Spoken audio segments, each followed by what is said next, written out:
Yeah. That's it. Okay, well, welcome everyone. Nice to see you here today. My name is Dee Taylor. I'm one of the co-chairs of the Annual National Meeting Committee, and you're currently in the ballot access reporting session of our State of the Party sessions today. This will last for an hour and 15 minutes, at which time we'll take a break before the strategy session with our presidential nominee. So welcome everybody. Thank you to our presenters today, Tony and Dege, Andy Ellis, and MK Hanson. And I'm just going to turn it over to them. Hi, everybody. Welcome. And thank you so much for making it here for a third day in a row. Oh, no, a fourth day in a row. It's been a wonderful presidential nominating convention. And it's been quite a whirlwind of a week and of a year and past 4 years, right? My name's Tony Ndege. I am an outgoing steering committee member, co-chair. Congratulations, by the way, to our three new steering committee members. Hopefully, some of them are here because hopefully they'll be able to hear a lot more about ballot access. But some of them are working on campaigns where they're probably hearing about this like every single day. So this is a great transition. I'm still a co-chair of the Ballot Access Committee, as well as I was a co-chair in North Carolina when we achieved historic ballot access in 2018, as well as getting it back, which was historic in a different way. 2022, we'll talk about maybe that just for a quick minute, but I want to thank you all for being here. We're going to have three different presentations. I'm going to start out with a report back to the best of my ability. So there might be a couple of transitions that happen simply because I have to go from one screen to another. So thank you for your patience with that. But I'll be presenting like a basic ballot access report back. It will be very quick. So it's going to be like things in a nutshell because I want to keep it under 15 minutes. We're going to have also Margery Hanson with the Nevada Green Party. And Margery will be telling you the odyssey of a and very fascinating story of the recent legal victory that Green Party of Nevada has had. Is it Nevada Green Party, Green Party Nevada? I forget which one it is, but congratulations to that victory. And Margery will tell you that story, and it will be very fascinating. We will conclude with Andy Ellis, who will be, he is the new lead of a working group that we have in ballot access that is actually open to anyone. You don't have to be a representative of ballot access to be a part of our legal legislative lobby working group. And Andy will be sharing ideas from that working group as well as how we can have a long-term strategy. We can always improve, right? We're always trying to improve towards 2026, 2028, and beyond. And I'm very excited to have Andy, who's one of the hardest working men in green business. So great that he's going to be giving that presentation. So without further delay, also afterwards, we're going to have a Q&A. So that's going to be, hopefully we'll have about 25 minutes for that, 30 minutes for that before the next presentation. So I am going to share always love my PowerPoint. So this is an interesting thing. PowerPoint, before the latest Zoom update, you used to be able to like keep it up as a full screen and then share, but you can't do that anymore. Just fascinating. Zoom is kind of going backwards in that respect, where that's a new kink that they got to work out. So you got to see the ugly little PowerPoint. Here we go. All right. Okay, so we're going to talk about what we accomplished and some other things. And of course, we're going to have these other reports, hopefully 30 minutes of questions and answer. Um, so some of our accomplishments. Folks may not have known this, but we actually did have a strategy with the Ballot Access Committee. And to introduce the Ballot Access Committee, we are one of the several working groups, I think one of the most active. We've been meeting monthly, but we do you know, hopefully in future years we'll ramp that up. But we do a lot of communication on our listserv. It is one of the more active groups. Um, Welcome you to join. Also welcome you if you're interested um, in training with me or working with me towards becoming a co-chair. Of course, we have one position open as well as who knows what will happen in 2025. So I welcome anyone to join. It is a lot of work if you want to do co-chair work, if you want to work really hard on a state. One state can sometimes almost take full time. I'll just give you an example. So you have to really we have to kind of do a lot of budgeting in many ways. Most importantly, our own budget. So our budget is not nearly what it wants, but that's pretty much true of all of the. I don't want to say if you consider yourself left, but I'd say left parties, left independent parties, unless you have that RFK money or whatever or billionaire money. That's our situation. We never have enough. It's never enough funds because that's the way the system's put in place.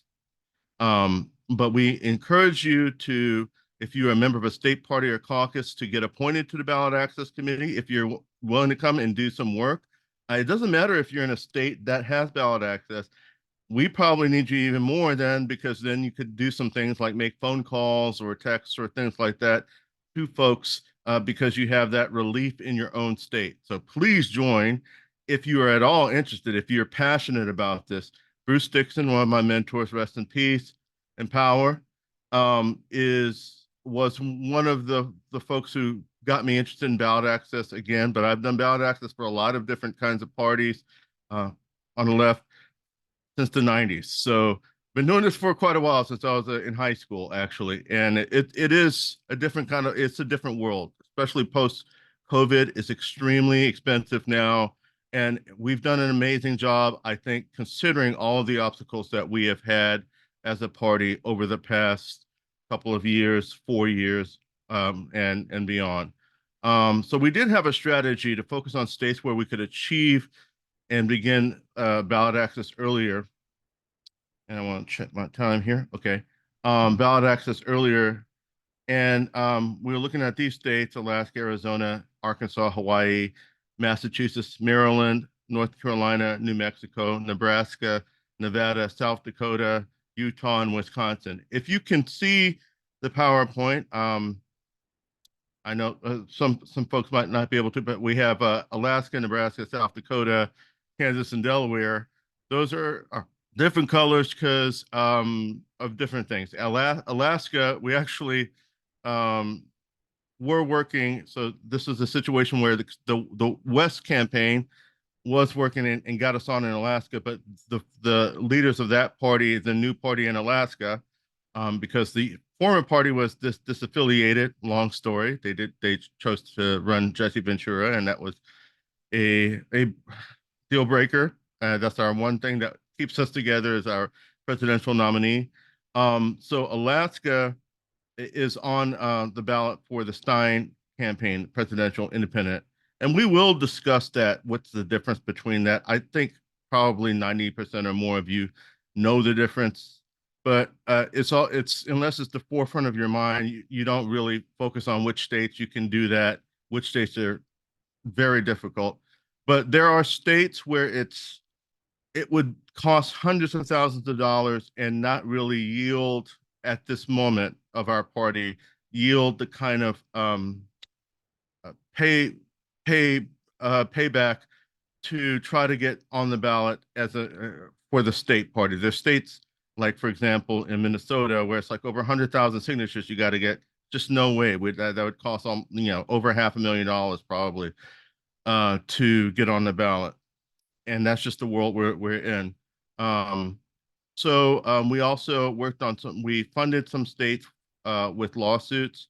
And Montana, we didn't fund, but we were some of our members were working closely with Jim Linger, who had a very successful lawsuit with that. That was one of the worst rulings that I've seen. Also, I forgot to include Indiana, which had an even worse ruling. That was a federal ruling, but the Montana ruling in the beginning was a state ruling that was really illegal. And we had a federal victory that got us on the ballot. Delaware is in red because we're not quite sure what's happening quite yet with Delaware, because Delaware is one of the states where it's easiest to keep on the ballot, stay on the ballot um, as a state party with registration. And we have people working out there, so we don't quite know yet. But if I think we got probably until tomorrow to submit to get people registered, and that's kind of on the borderline. So we're at the very end of that um, Delaware situation. So we did have some people and funding for Delaware people to go up there. So here's some funding examples. I certainly well over 30, $40,000 in funding in the past couple of years towards states, and a lot of these have been successful. Arkansas, New Mexico, North Carolina, that was harrowing, but we got through it. Missouri, looks like they probably will be on the ballot. They're awaiting to hear back. And that's, unfortunately, we can't give you a complete, overview yet, because several states still are not finished. Nevada, uh, Texas, Maryland, got a good chunk there, and they submitted over almost 17,000 signatures. So that was great. We were hoping that South Dakota would get on, but uh, our contact kind of disappeared. But I think possibly they might have had a mistake with some of the petitions that they had. Hopefully, we'll hear back from South Dakota in the next year, or and those folks will return to the Green family, because that's a very promising state, especially with its indigenous activists in South Dakota, Standing Rock, what have you. Delaware, and that's some of the funding that we've had. I'm gonna quickly go to another screen, but I am borrowing from the Stein campaigns uh, map, simply because a lot of it's hard to give an exact update because I'm not part of the Stein campaign at the ballot access team, and they may even not have the complete story on all of these states. But this is kind of the lay of the land. Um, there's a couple of states that have all had deadlines since this map was um, done in updated in August 13th. But if you can see, I can safely say this now because we have our nominee, the Stein campaign. By the way, amazing and huge thank you for the Stein campaign, because we would not be in this situation if it were not for the incredible work of the Stein campaign team, as well as some of our other candidates who have been working towards ballot access, and of course Rick Lass, who's the a member of the Ballot Access Committee, but also the lead for ballot access. Just has been working nonstop. If he's not here, he deserves a break. So I don't know if Rick is here. I haven't been able to look through the audience, but if you guys are chatting and maybe Rick can chime in on some of these things, I'm going to switch over really quickly. I don't want to take too much more time. We'll just be about 3 or 4 more minutes. But I did want to share a chart that I came up with. and this will help you to see where we are. So I'm going to just quickly go through um, this chart. So Indiana and New York are in a lawsuit. Um, well, actually, I don't know. Well, hopefully, it's a new lawsuit. Indiana lost unbelievably. It's the worst federal lawsuit. Jill Stein could win in Indiana, this in 2024, and Green still would not get ballot access. That's because there's only one one Secretary of State. That's the only way that you can get uh, ballot access in Indiana, which is just beyond ludicrous. But that's the system working. The system that we're in. That's it's all these ludicrous things. Are it's just so many different rules and things that obstacles that are put in our way. Oklahoma and South Dakota are the ones that we're pretty sure we're not going to be on the ballot in 2024, but these are states to work towards. Arizona, so these are states that are on the ballot as a state party. Arizona, California, Colorado, District of Columbia, Florida, Hawaii, Louisiana, Maine, Michigan, Mississippi, Montana, Nevada, New Mexico, North Carolina, Oregon, South Carolina, Texas, Utah, West Virginia, and Wisconsin. Fortunately, West Virginia won their legal challenge from uh, someone who's not very helpful. A group of folks who were trying to claim that they were the West Virginia, the Mountain Party, and that was very problematic. But they did win that lawsuit very easily. On the ballot for Stein, this will grow for sure in the next week or two. Alaska, Idaho, New Jersey, Ohio, Pennsylvania, Washington. Um, don't know if there's a lawsuit from the Democrats yet, but they had a ludicrous challenge that they won in 2020. Um, so hopefully there won't be a one, but expect it because that's been what's been going on. Still petitioning Delaware, Kentucky, Minnesota, North Dakota, Rhode Island, Virginia, possibly. If you're in Virginia, please post in the chat an update, and Wyoming. And submitted just now Alabama, Arkansas, Connecticut, Iowa, Maryland, Massachusetts, Missouri, Nebraska, New Hampshire, Tennessee, and write-ins. Well, Georgia is still kind of a question mark, but for now, Georgia's a write-in. Unfortunately, Illinois, Kansas, and Vermont, but that may grow as well. Looking like Iowa will probably be one of those states that is a write-in. So I'm going to return to this real quick and wrap up here. So what have been some of our limitations? Funding is the number one. So how can you change that? Donate to ballot access. I've got a link in the next slide. Um, Become a sustaining member of the Green Party.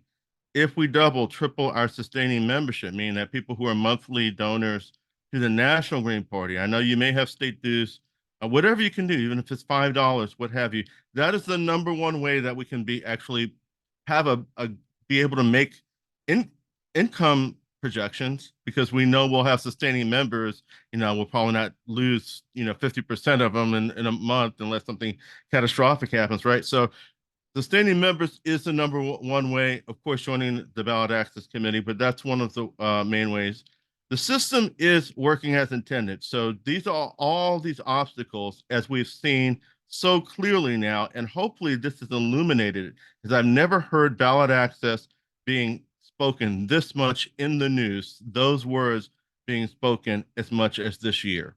So hopefully this is going to be something, because people just think that parties just are supposed to do something. If you ever act together, then you're on a ballot. It's that they just have no concept of and by design, what is the grassroots party about? What is it like? Most people, that's alien to most people. Most people are like, you go there, they give you your stuff that you turn out or come to the polls, hand to people, and that's organization. It's a totally different level, a totally different mindset. And so that is the fact that the system is working as intended to propagandize not only with fear, but also just keep us docile from understanding the kind of party that we need that is built from the bottom up. Lawsuits and legal attacks, particularly by the Democratic Party, Montana, Nevada, North Carolina, Pennsylvania. I mean, there's a whole stories to all of these, but you guys have heard about a lot about these. RFK has been sued. And, Cornell West has been sued. So it's not just that. Of course, the fact that we did have the West campaign, West was running as a Green, and then left was a deflate. It was a deflating thing. I mean, you got to be honest about that. And thank you, Jill Stein, for stepping up um, to the plate and knocking it out because this was a late thing. So it's just Jill didn't have the time to prepare. We didn't have the time to prepare. We're just kind of going in between things. And so it's a really amazing what we've been able to do and also what Rick Last has been able to do. One last thing. So what are we looking for? How do we improve not only ballot access, but just the state of our party? Well, one of the things is that events and movements really are the factors for party of our, if you can mute who's ever, or someone can mute who's, thank you so much, are the biggest deciding factor, I think, in terms of like how we get a new influx of base support. And that base support that comes from these movements, like we have a lot of people who are interested now in voting for us, but hopefully will be Greens coming out of the movement for free Palestine and against genocide. So yes, ballot access is absolutely political and everything because it's all connected, right? Those help to bring people into the state parties, but the state and national party organization um, has to be there. So if you don't, the more organized a state party is, the easier it is for a campaign to get ballot access. That's just the fact. I mean, it's not now. Some of the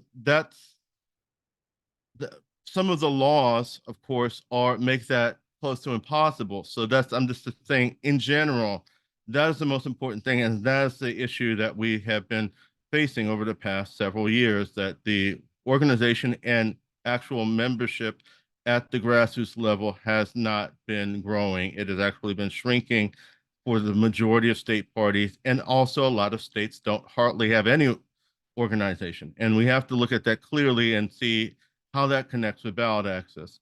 States where retention is possible in election year, that's the last thing I'll talk about. Retention is very important. So Utah, Nevada, West Virginia, in this election, North Carolina, possibly in this election, for example, if Jill is on the ballot in 35 states, we will have automatic in North Carolina ballot access for 4 more years. Massachusetts not until 2026, but the fact is that the outcome of some of these races can Maryland in 2026. Andy Ellis is one of the candidates for governor in Maryland.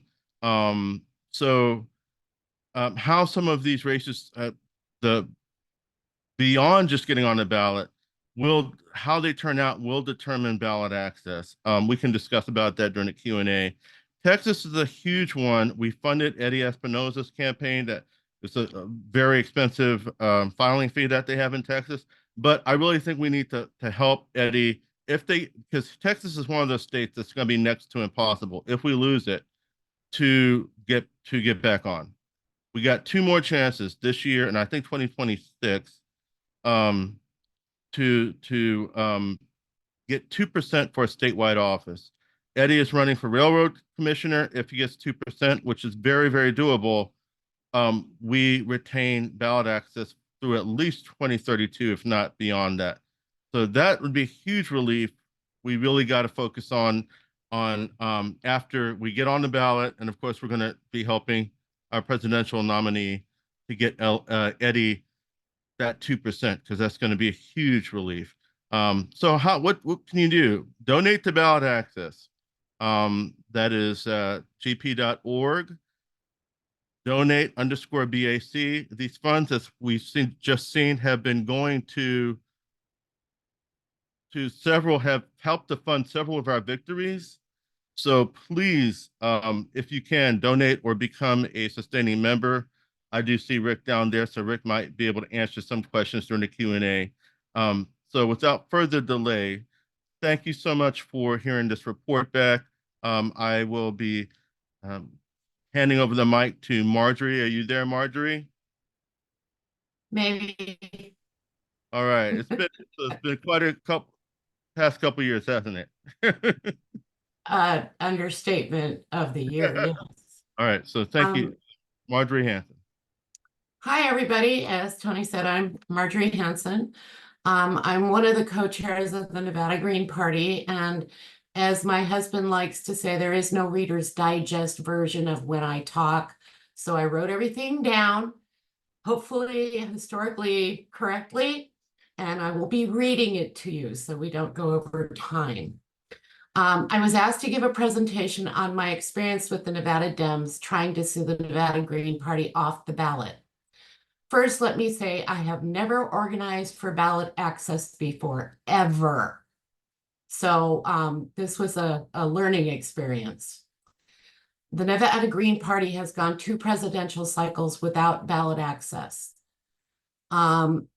We had a previous co-chair who refused, outright refused to get help from either GPUS or even the Utah Green Party to gain ballot access. And at that time, there would only have been 4,000 signatures required.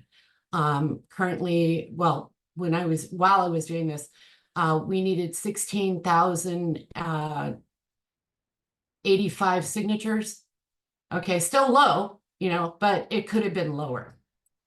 So now let me say that we got 3 times the amount of signatures we needed to gain ballot access, and we turned everything in early, like a week early, because I was trying to be on top of this and do everything right. Anyway, I finally got an email notification from the Secretary of State's office that we had gained ballot access. I have to tell you, I was over the moon. I was relieved. I thought I was going to get a break, but no. This lasted for a little less than 24 hours because I was served the very next day. This next part is very pointed because it's directed explicitly at the Democratic Party. Bear with me. A woman of color came to my door and asked for me, even though we have a no trespassing sign on our gate. And then she handed me a sheaf of papers about the size of an Encyclopedia Britannica book. No lie, this large, okay? And she asked me to sign a receipt for being served. At this point, I think it's important that everyone knows that I live in a rural area that's also a Republican stronghold. I think that the Dems thought because of where I live, they would get some kind of a reaction out of me because yes, the Dems are that tricky and dirty and that dense.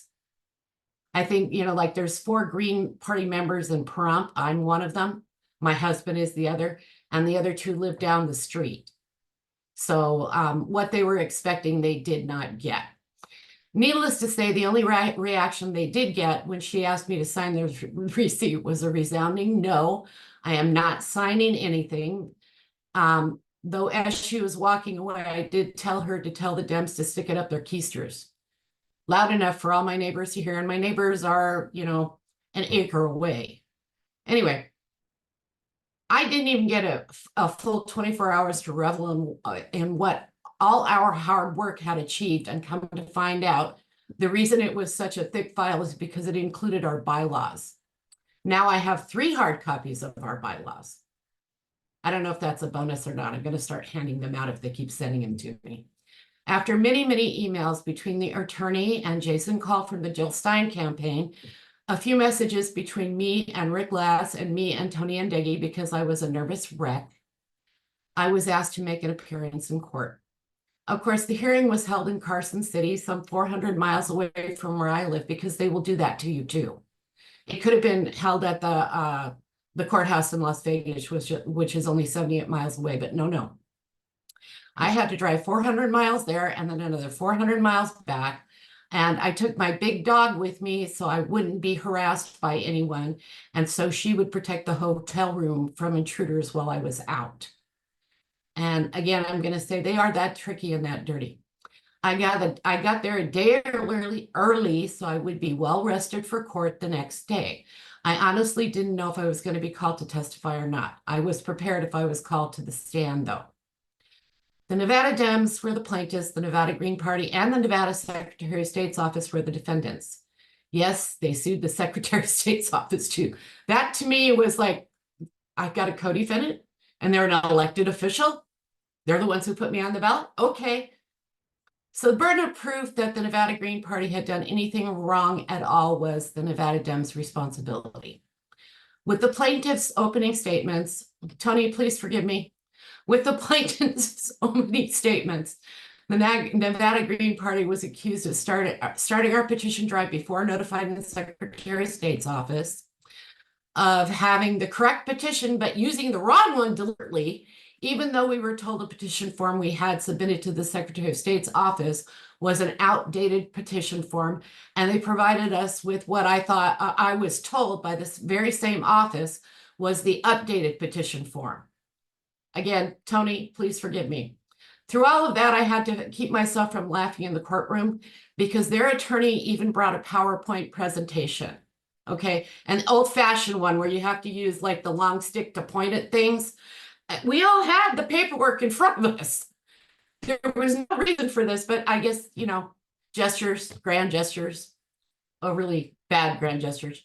The judge had all the documentation on her desk and she had read it all. What I got out of that was the attorney for the Nevada Dems were trying to place the burden of proof on the Nevada Green Party, trying not only to do the Secretary of State's job, but absolve themselves of any responsibility to prove anything whatsoever. This went on for almost an hour and a half. Then our attorney went forward to prove we hadn't done anything wrong. Truth be told, we had done nothing wrong. We did everything the Secretary of State's office required of us. The judge asked both sides to write summaries for her, and she would give her ruling the following week or so. So I packed up the dog and drove home. We waited a little over a week for the ruling. Personally, I hate waiting for anything, and especially something like this. I just want to get it over with. Stress, stress, stress, stress, stress. Whatever hair I have left on my head, I'd like to keep. Because, but it was worth it. The wait was worth it because the judge ruled that we hadn't done anything wrong with prejudice. That's a beautiful statement. That we had met the requirements of ballot access. 3 days after that, I got notice from our attorney that the Nevada Dems were filing an appeal to the ruling at a higher court. I have read all 3 documents the Nevada Dems submitted. I'm waiting to find out still when that hearing is going to take place, because even though they sent it to our attorney, they haven't filed yet. So I'm wondering where they're going to file. To summarize, it was definitely an emotional roller coaster and a learning experience. I have been told by several people familiar with the court system that a higher court won't usually overturn a lower court decision, and I'm going to trust that and not be a nervous wreck. Hope for the best and prepare for the worst. So I'm still prepared to go to court if I have to, but I'm hoping that they just drop the matter entirely. And there you go. I think I went 7 minutes. I'm done.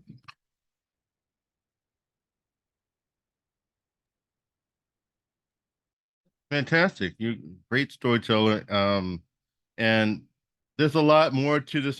So Margery, certainly feel free to share more during the Q&A. Please feel free to ask Margery any questions.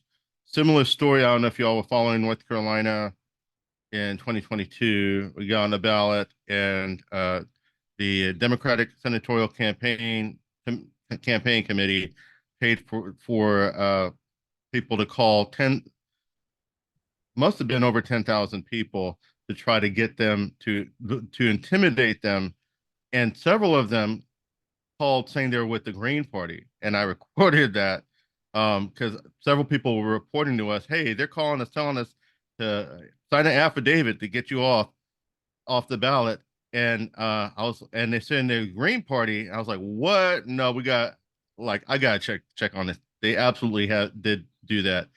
So that's the level of that's actually a lawsuit there if we ever have time. But anyhow, that's the level of that they're willing to go to. They also sent paid notaries to go to people's houses in the Raleigh area to who signed this. Now we cannot contact Greens cannot contact people who signed our ballot petition. But the Democratic Senatorial Campaign Committee were given the petitions and contacted them and harassed. Amazing. So that's the kind of level. Seems like Mike has a question. Can it wait for after Andy's presentation, Mike? Okay. All righty. So without further delay, another state that has had a lot going on is Maryland, and we have our next governor of Maryland, Andy Ellis, to give a presentation. Excellent. Well, thank you very much, Tony, and thank you very much, Margery, for talking about that.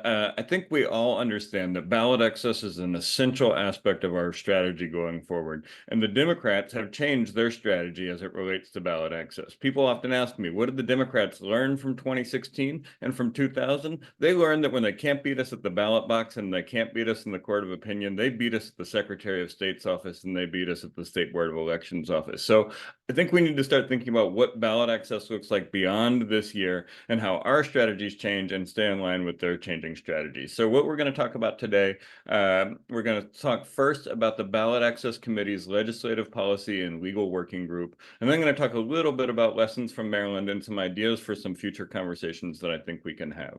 So Ballot Access Legal Policy and Legislative Working Group is a subgroup of the Ballot Access Committee. The Ballot Access Committee is allowed to create working groups that are open to people who are not on the Ballot Access Committee and people who are, in order to focus on certain key aspects of what is happening with ballot access and to make sure we have all the people at the table we need in order to help prepare for this. So we started it this year, and we started to lay the groundwork for it this year. And as we move toward the end of the year, we really want to ramp it up for the next cycle. So let's talk a little bit about why we are doing it.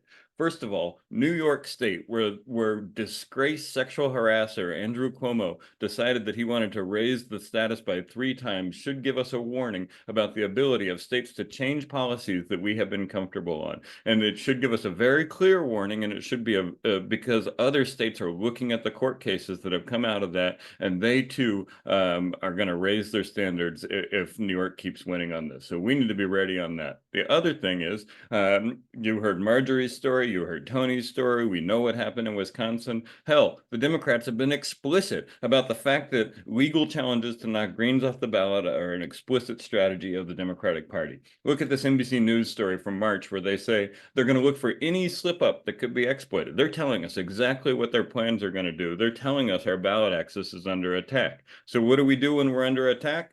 We stand up and we fight back. Why? Because we know that what we are doing is right. First of all, the petition process and laws around petitioning must be modernized, and we must lead that effort just as much as we've led the effort on electoral reform throughout the last 4 decades. And there's a couple of things here that I think we need to highlight as we want to move beyond paper-only petitions in the year 2024.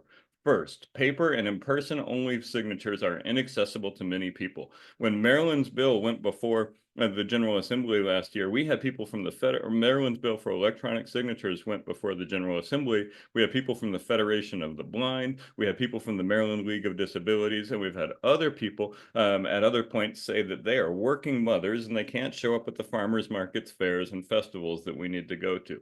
Paper and in-person only signatures are inaccessible to the majority of voters who have the right to sign them.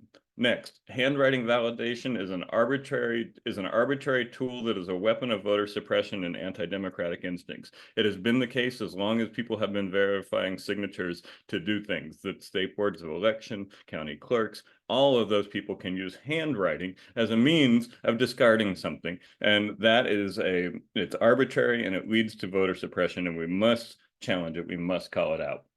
Next, digital petitions and electronic signatures expand our organizing capacity. We should be able to use all of our online tools in order to get people to sign petition signatures. Too often, our focus on petitions is on the role that it has on the party, but in every state where you can sign a petition, it is a voting right that comes along with being a registered voter to sign the petition, and we should expand the ways in which voters can take part of that. The next thing is we have come to accustom to high invalidation rates because we will turn in twice as many signatures because we know that the number of things that are going to get invalidated. But we need to be able to shape the narrative and the policy to challenge high invalidation rates because the cost in money and time and labor is just too extensive. If we think that each signature has a cost on it and we're turning in double the signatures, that is resources that we could be spending on down ballot candidates. That is resources we could be spending on promoting the party. And that is resources some of us could be spending on, health and safety. So the last thing here I want to point out is that there's a real human cost to these petition drives. We often talk about how heroic it is to stand out in the heat in a 110-degree day collecting signatures, but people die of heat stroke. We had a petitioner in Maryland die this year because of underlying conditions. It wasn't because of the heat stroke, but we had another one go to the ER because of it. We need to seriously consider the ways that we do this activity and prepare for the modern world so that we can, lead on this issue, not because we hope the Democrats will change it, but because we know it's the right thing to do. The last piece I want to talk about why we're doing it is that we need to be able to share resources with other people, parties, and groups engaging in grassroots democracy. The reason that we have been on the ballot all these years, the reason that we have nominated these candidates is because we have developed incredible expertise at this, unmatched by anyone on the left. And if there's anyone on the left or progressive parts of electoral politics in the United States that want to engage in charter campaigns or initiative campaigns or party formation, we have the expertise to be able to tell them how to do that without the millions of dollars. Nobody else has it like we do. And we need to understand that we need to collect those resources together and that we need to share with other folks who share our values that we have that. Now, what are we going to do with this legal policy and legislative working group in order to address those whys? We're going to do a couple of things. We're going to create a comprehensive resource about existing state laws that can marry up with Mike Feinstein's database about candidates so that we can merge those two things together and get a more complete picture. Some of this exists already within the Green Party space, but much of it needs to be expanded, developed out, and further built. We also have people who have great spreadsheets and great mental databases of all of this stuff, but we need to get it captured in a centralized place before those people retire or their computer crashes. The next thing we need to do is we need to track proposed changes to state laws so that we can be on them from the very beginning, from the day they get proposed, and we can figure out what they're going to do. We can send out media advisories. We can make sure Greens in the area are aware. We also need to build a network of lawyers and legal resources for state parties. If you listen to the story that Margery told, the one that Tony told, the one that happened in Wisconsin, the one that happened in West Virginia, state after state after state, the Democrats are using their legal resources and their army of lawyers to burn through our money and to knock us off of ballots. We need to be ready to fight back when they do that, and we need to be able to connect people with the resources necessary. We also can craft model state legislation and regulation. It's not all just playing defense. There are good things that we can do in order to make ballot access more accessible and more broadly and more accessible and more easy. And we should craft that legislation and that regulation based on what is working in other states, and we should push it forward. And then finally, we need to develop state-level lobbying toolkits and resources. This includes things like scripts for making phone calls to legislators. It includes things like using Green Party resources to make sure that everybody in their state is reaching out when something is putting their ballot access under attack. It talks about media advisories. It talks about trainings. These are things that we can do because we have the expertise uniquely in this situation of almost any other policy issue, and we need to put it together, and we need to make sure that people have access to it. So how to get involved? Now until the end of the year, we're going to be working as a core group of folks to try to plan the work. If you're really interested in this and you hear this and are like, yes, sign me up, reach out to us and we will get you involved in that. Additionally, share resources and ideas. There's a ton of databases and spreadsheets and resources and all of that stuff across the party about how these ballot access laws work, who the people are to connect to, what the changes have been. we need to start collecting all of that. The third thing is make sure you're tracking changes that occur to laws in your state. That's absolutely essential. We need to be up on this, and we need to figure out what is happening as it's going on. Post-launch, we're really excited to sort of get this group going at the end of this year and the beginning of next year and have it have a public face within the party. And we really want people to join the working group. We want people to participate in workshops and webinars, and we want people to participate in state level lobbying efforts. So this is a pretty big thing. I'm really excited about it. We got it kicked off this year, and then people's actual ballot drives took over their time and they weren't able to focus as much on it. But now the ballot drives are done. We're going to be pushing toward the end of the year so that we have this apparatus in place when we go into the next cycle. Next thing, I want to close with this. A couple of lessons from Maryland and some ideas for future discussion. Some of these are less concrete. Some of these are similar to what happened before.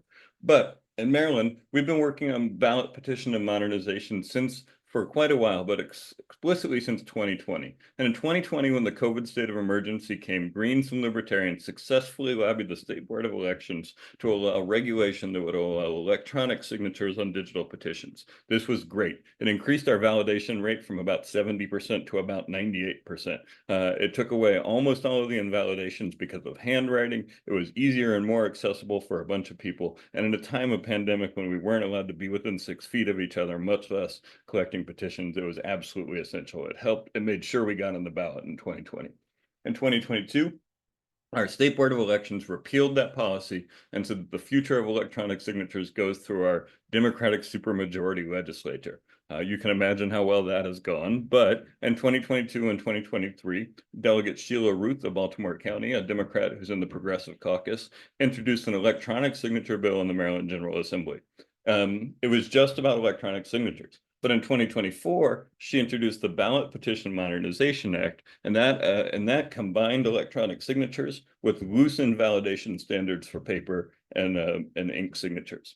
That was able to garner the support of civil rights groups, of voting groups, of election groups, and of anybody who was involved in charter amendments or referendum amendments and things like that. So look, we haven't passed it yet. And it's still a big struggle. But we're broadening the coalition of people who are interested in this, because one thing that we've learned is when third parties go to the legislature and ask them to change things about third-party ballot access, the legislature doesn't care. So figuring out other people who have vested interest in the signature process and in the petition process is essential to being able to broaden the coalition to put effective pressure. So I want to close with this. These are 4 ideas I think that we can have as future focus on how we think about this as a party. 1, I think we need to develop a vote test first strategy when it makes sense. So about 20 states have a vote test of 1 or 2% for some sort of office. And we should do as much as we can to help those 20 states identify, run, and succeed in these 1 or 2% races. We may not, as a national party, be able to come in and swoop in and help get 51%, 34% in a race, but we should identify the resources we need in order to be able to get 1% in a statewide race that guarantees ballot access. It saves money, it saves time, and it shifts our political focus to winning votes in elections instead of ballot petitions. Second thing I would say is we need to focus on state level law and regulation to increase accessibility of petitions and increase validation rates. Just as much as we need to be spending time talking about ranked choice voting, we also need to be talking about ballot access. And the 2 places that I think we can focus the easiest, there's conversations about thresholds and windows and things like that. I think those are harder conversations. I think the easier conversations to have from a legal perspective and from a political perspective are about the accessibility of the petition and the validation rates. So I think that we need to have a messaging focus on that, and I think we need to have a policy focus on that. The third thing I would say is use our expertise in ballot access to build coalitions with other people interested in ballot access. So this could be independent candidates, this could be petition and referendum folks. This could be anybody who's using a petition process similar to the one that we're using in order to get ballot access. These are potential coalition partners, and we need to work with them, and we need to be able to share with them. And the last thing I would say here is paid petitioners are a part of the game right now. And that industry is not a great industry for us. It doesn't treat the people who work in it wonderfully often. It doesn't have the most ethical practices often, and it often doesn't yield us the most results. I think we need to take the ideas that we have about how business should be structured, about how community should be structured, things like cooperative businesses, and figure out how to start creating groups of paid petitioners who do it for the right reasons, with the right values, who are trustworthy, who are ethical, and who can help those other people in coalition that share our values and solutions. So these are 4 ideas that I think I'd like to talk about over the next year or so.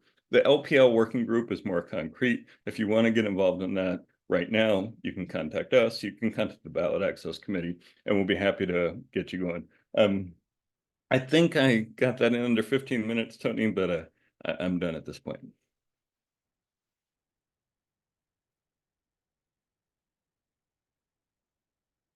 Absolutely. Yeah. I mean, you could go on and on, Andy. That's thank you for that. You've been that was really inspiring and great slides. So so if you want to ask a question, you can ask it in the chat, or you can put stack in the chat. If I miss a stack, because I am not good at these raised hands. I see Mike Feinstein, I see Steve Welzer, who have raised their hands. Thank you, Paul.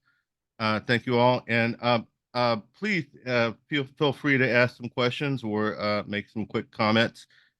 Also, if we gave some misinformation, things are changing a lot, so please correct any misinformation in the chat or quickly in as a comment. So Mike Feinstein, we're going to start with you. We had got about 25 more minutes for Q&A. Thank you, everybody. Thank you, everybody, for your excellent presentations. A few points and questions. I put our existing ballot access plank in the chat.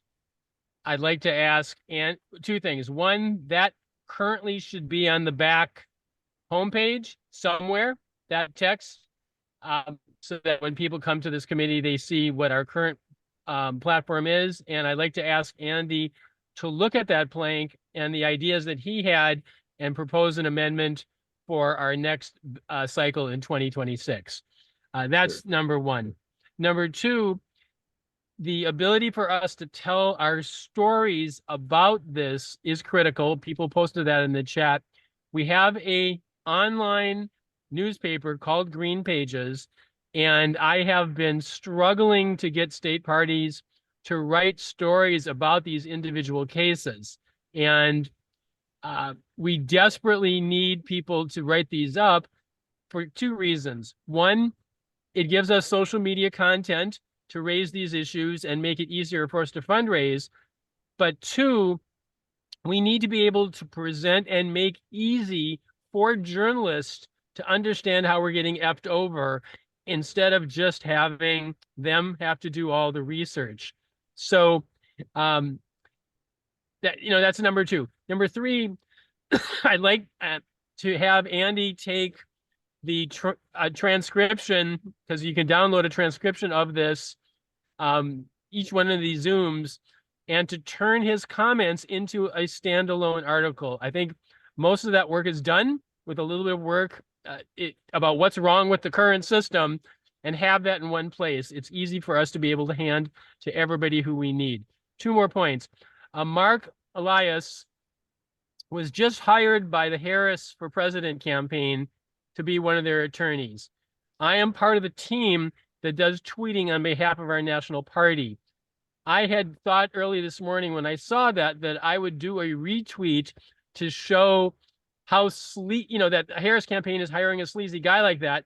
But what I didn't have in hand is a 2-sentence summary of what Elias did in North Carolina. And Tony talked about it a little bit here, but I need something succinct to be able to include in a retweet there about what he did there. And if we had already had more articles and more stuff in one place, I would have been able to go somewhere and grab that text. Final thing is about Alaska. I had given Robin Lorraine from Michigan, who went to Alaska a couple of years ago to try and start another party. I paid the money to both get a Michigan voter registration list, and I paid Accurate Append to go ahead and put emails in there for her to get a hold of people. And frankly, in retrospect, the new party is a joke. There's only 32 people registered in this party that people are trying to launch in Alaska, and there's still 1,500 people who are registered Greens in Alaska. And I'm going to be emailing them for the purposes of the database to see who has run in the past as a registered Green in Alaska. And I think before we start trying to start a new party, we should recognize that maybe they're not being run properly today. But to give accreditation to another party that has 32 registered Greens when 1,500 people have self-chosen to register Green in Alaska is not what I think is a credible path forward. Over. Thank you. Thank you, Mike. Clarification, there's been no Alaska party that's been accredited yet. Right, there's efforts thinking about it. I mean, so I don't know if they're seeking accreditation, so that's just to clarify that. Steve Orson, and then I can't remember if Diane Orson and Diane Harrison.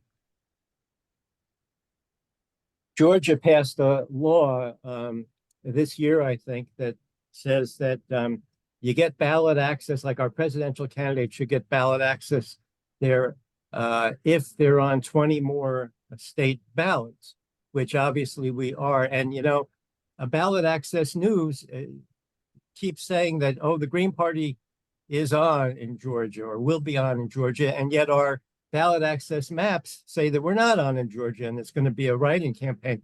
So I'm just wondering what the reality is there about Georgia. Over. Rick, do you want to handle that? Tony, somebody else, or I? This is Rick. Hi, everybody. I'm kind of distracted because I'm dealing with other things right now. We're filling out all our paperwork, but so Georgia wrote us a letter saying we weren't going to be on the ballot because we didn't file presidential electors by June, whatever the date was, 28th, I think. So we said we're going to have to do a write-in, and then I asked a lawyer about it, and he said, no, the new deadline's August 23rd. So we now have 14 of the 16 electors for Georgia, so we just need to find 2 more in 5 days, which we think we can do. And they also require letters from all the Secretary of States saying we're on the ballot in those states. So there's a group of us that are contacting all the Secretary of States to make sure we can get that letter on time. So there's a good chance we'll actually be on the ballot in Georgia with a new party called the Unified Green Party, because the old Green Party, as most people know, has been disaffiliated from the national party. So it's not a sure thing. I should have changed the map when we found out the deadline was later. I apologize for that. So we're not for sure on, but we're not for sure right in either. And check back at the end of the week, and hopefully that'll be the dark green color, meaning Jill's name, and Butch's name will be printed on the ballot. Thanks. Great, thanks. Rick, direct question. Do you all need help? Like, I mean, is there, would you need help from any of us to get some of this work done? Because I know you got a few days to do it, and that's a lot. And yeah, I think it's worth it. Huh? I mean, in Georgia specifically, I don't know what we can do. There's a couple of us that are going to be calling Secretary of States tomorrow, and another group that's doing phoning. I'll check to see if we need help with phone banking. I mean, where we really need help right now is Delaware. If you know anyone in Delaware that's not registered to vote or that's registered in no party, and you can get them to register by Tuesday, we still, as far as we know, need 34 more people to register Green. It should be our easiest push, and we've been working on it for a year. So we're down to the wire.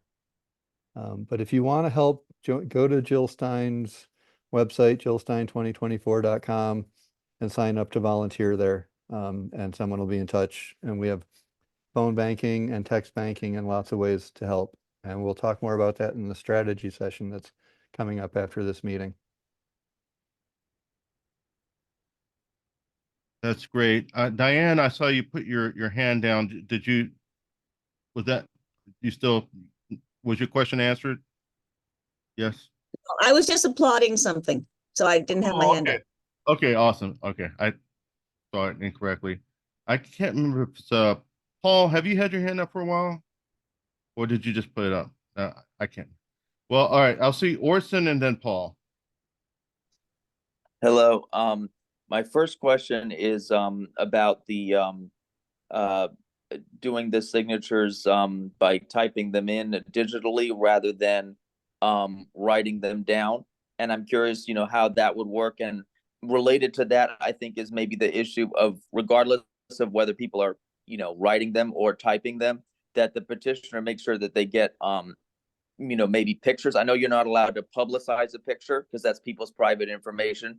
But if we can take petitioners can, people collecting signatures can take pictures, because we were just talking about all these dirty tricks. And if it's digital, they can, maybe manipulate it, or, even if it's handwritten, they can just, claim that you had less than you had or something. So maybe it's helpful to keep a record of what you collected. So if they, claim that you didn't have it, you have something to back it up. So that's just a thought there. And then actually, since we were just talking about Delaware, I actually would like to make some phone calls to Delaware. There's a list of people I want to call.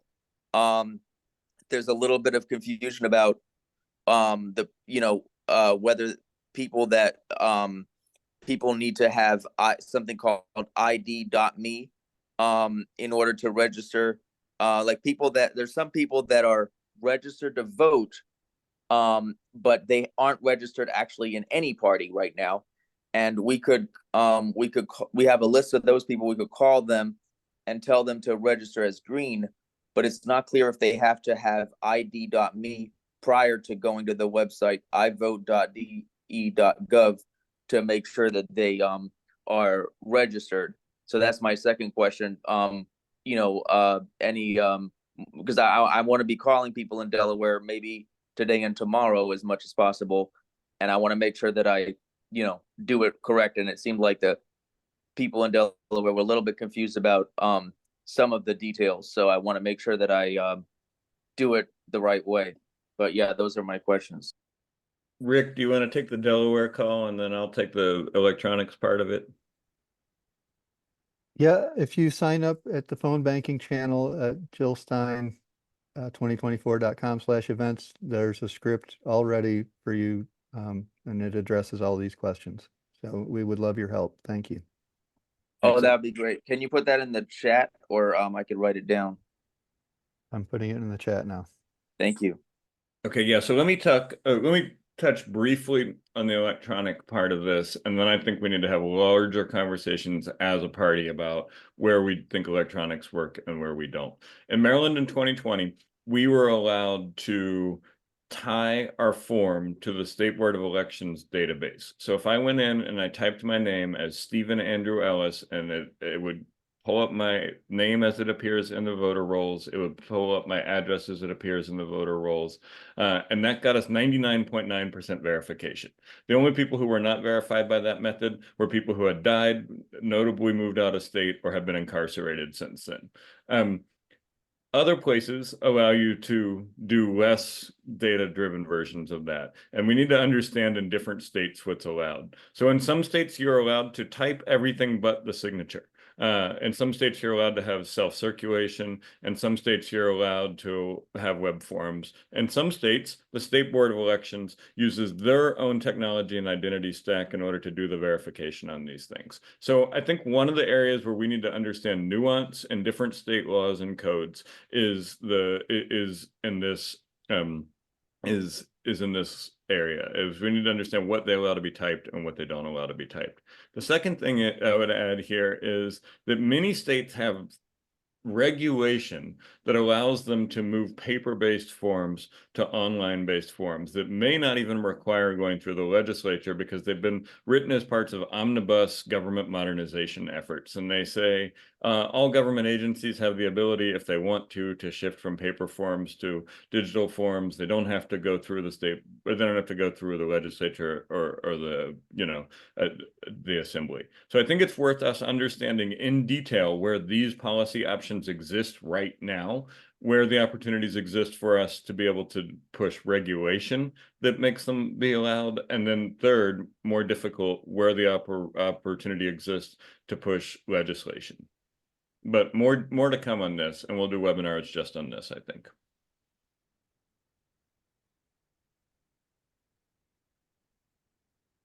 Thank you, Paul and Leson. Anyone else on staff that I have missed? A lot of people, so it's easy to miss that. Okay, great. Thank you, Paul. Yeah, so we had some experience ourselves with records and pictures. We were trying to in Connecticut. We were trying to. Doug Larry is pretty OCD about this stuff as far as like having records of everything. So every time that I would submit filled out petitions, you know, witnessing, he would take them and he would scan both sides of them, and so that we would make sure that we had records of everything. By the end, we were trying to do more doing, petitioning, and collecting, and turning in than recording. So that was an issue for us. As far as the electronic versus paper, some like our kind of data geek, back office geek has preferred the idea of paper, even though it's so much work. It's the fact that there is a physical record of it that he supports the paper. We had issues as well with like following rules to the T, where we're concerned about if there are legal challenges, particularly with paid circulators, the fact that they weren't necessarily following all the rules as far as you know, witnessing and that kind of stuff, the time of witnessing, this kind of stuff.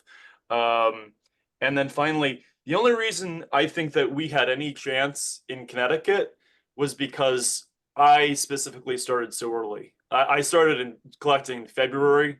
I was doing door knocking maybe 3, 4, 5 times a week even. And there were small amounts, like 12 here, 20 there, 20 there, 20 there.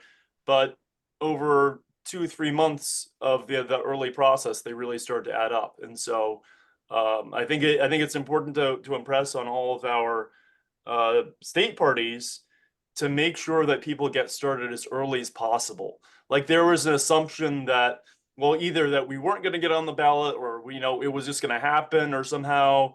And it wasn't until the very, very final weeks, or maybe, you know, final couple of months, maybe last month and a half, where people started to get together and people started, like, there was a chance. We saw, oh, okay, we have thousands and thousands.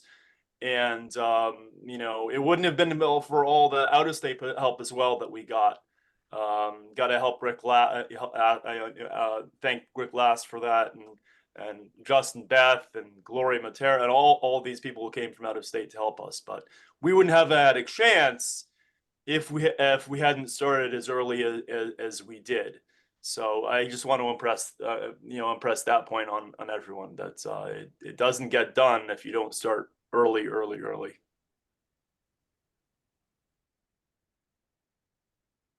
Absolutely. That's a really wonderful point, Paul. I'll give you an example. I live in a not the biggest city in Winston-Salem, North Carolina.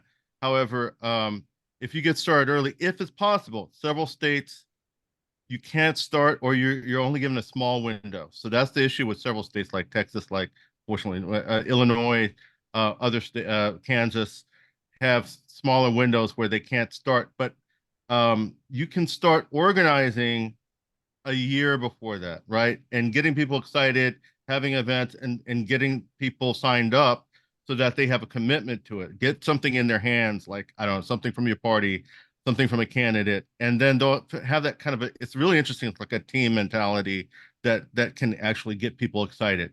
I got about 1,000 of my petitions from an HBCU, not very big. I think they have under 5, Winston-Salem State. I did like Paul did, and I got a whole lot more from UNCG, Greensboro. But you just go to campus, a state campus, right? Or you could do door to door. Some people might not feel safe doing that, and that's understandable. And well, we had in our state, marijuana is not legalized yet, right? So I had that was a big, you know, that called people in. But you know, people will still come to your table either way if you call out to them. And just the 15s and 10s that you can get like an hour. Like I wouldn't spend several hours at a time. I'd spend like a few hours after work, and I spend more time during the weekends. But that I got like over 1,000 signatures over a period of several months. So it does add up, and it doesn't have to to be a situation where you're taking off entire week or something to do it. So yeah, starting early does help. The 10s and 15s over a period of time is the absolute way to do this if you have enough people. Les Hahn, Missouri, and hopefully we have some good news. Well, no news yet. Okay. Using every last minute. Their deadline to reply to us is the 20th, so on Tuesday. And in the meantime, we've got to get Jill and Dr. Ware's updated paperwork, affidavit submitted back down to them by Tuesday also.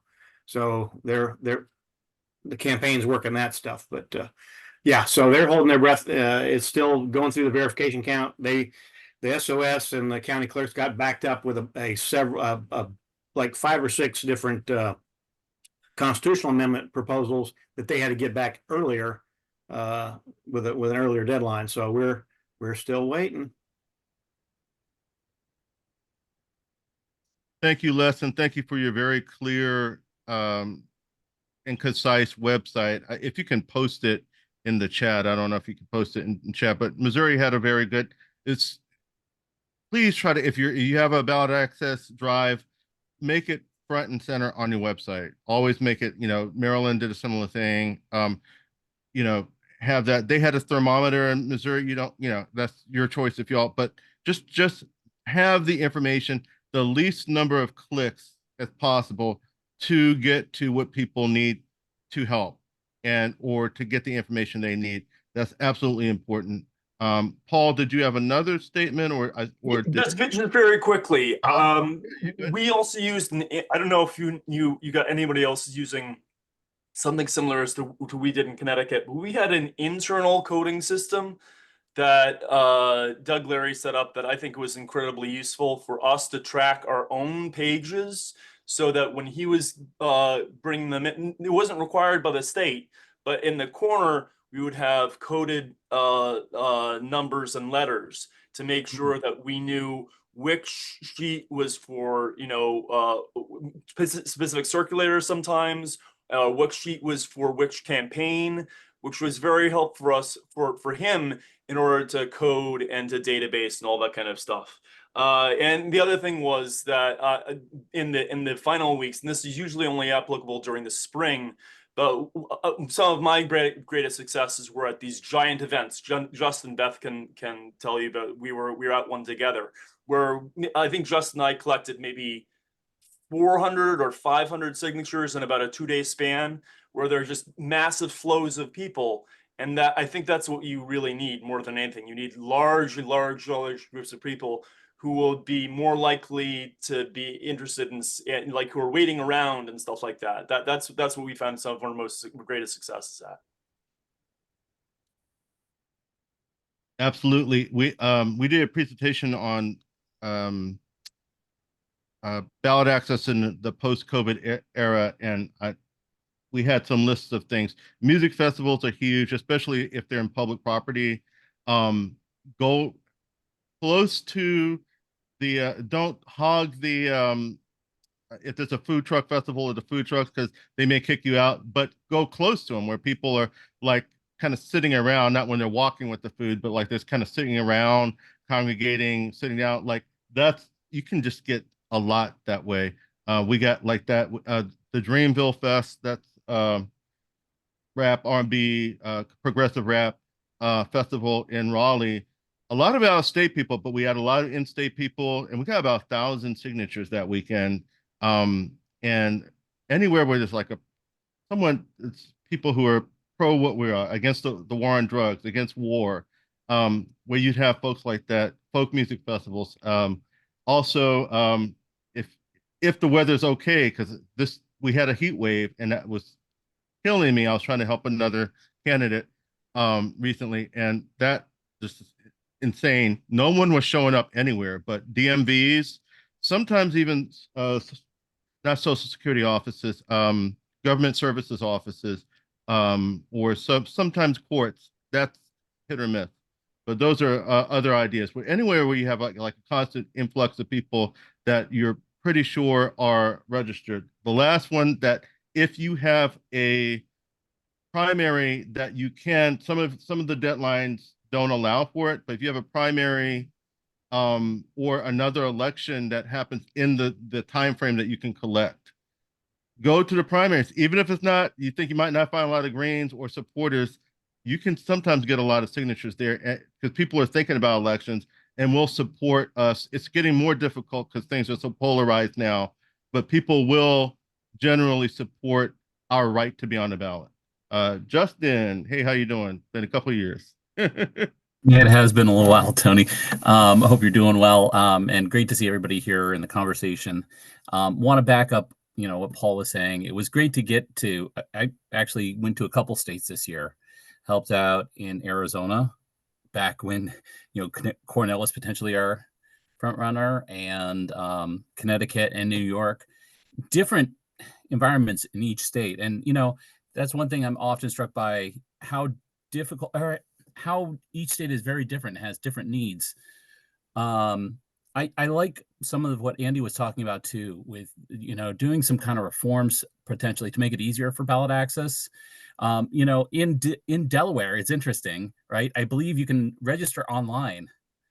So again, finding those people, it's in Maine, we still don't have electronic voter registration, so we have to do it on cards, right? Cardstock. So, it's just these different challenges. And I think, the combination of like planning and making things easier for us, going to, I don't know how many states have electronic petitioning, right? Where you could, sign a petition online. But in this day and age,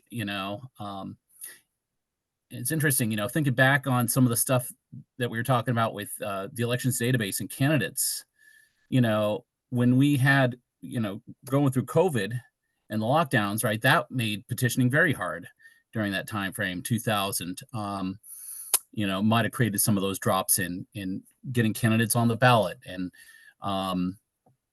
so I think what I wanted to just kind of say is, backing up, what Paul and others have been saying about, planning ahead, some of the logistics there. Connecticut did a great job with handling all those paper petitions. And yeah, what can we do to make things easier for us? And what can we do, to make it a kind of continuous process for ballot access? So we're always working on the next election cycle. And I'll yield there. Thank you all. Great. Thank you so much, Justin. We are out of time, everyone. Thank you all for your wonderful input. And this chat has been on fire. So a lot of useful information. Once again, please, if you're not a sustaining member, if you can, whatever you can, become a sustaining member of National Party and or donate to the Ballot Access Committee. This has been an excellent excellent convening, and the next up, I think, is organizing for the presidential election. So please come back at 2 o'clock. And do you have anything else to add, Dee? Sorry if we No, this was an excellent session. Thank you so much to all of you for bringing forth all of this information and encouraging dialogue. Lots of opportunity for coalescing. So thank you again. And yes, we have a short break before we then head into our 2 o'clock strategy session with the Jill Stein campaign. So take a break, get some coffee, something to eat, and come back ready to roll your sleeves up. Thank you.